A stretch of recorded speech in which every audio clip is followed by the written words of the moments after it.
So this user would like me to explain why it's bad for us that Donald Trump got OPEC to increase production by 2 million barrels a day to reduce our gas prices. So the oil and gas industry in the United States is in a very unique scenario in that you have privately held companies or publicly traded companies competing directly with nations, states, and governments that own their own oil and gas companies.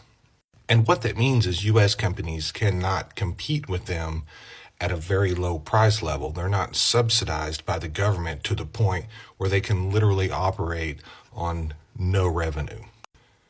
So when you increase the product on a market by 2 million barrels a day and you crash the price of that product by 60%, you put a lot of U.S. producers out of business.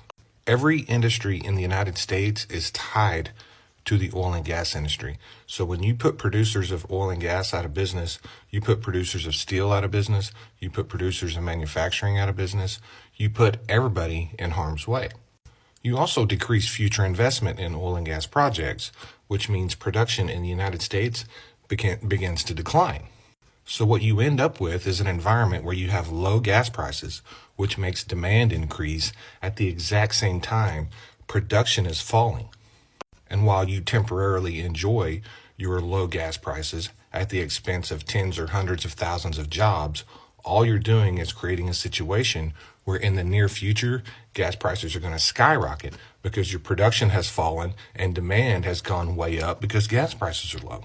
The oil and gas industry accounts for 7% of the GDP in this country.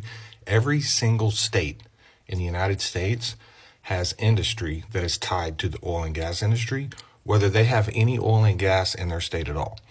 So when OPEC increased that production by 2 million barrels a day, what you saw in the months after that, you saw the Dow Jones fall by 15%, nearly 15%. This impacts everyone's 401ks, pensions, retirement plans. But you know who it helps?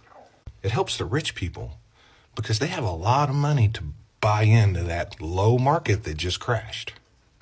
Now, I'm not saying this happened. I just find it interesting that someone was able to manipulate an entire global market, cause it to crash, cause the stock market to crash, and that person happens to be a billionaire who are the people that are most likely to benefit from such an event. So that is why it's a bad thing to manipulate a free market.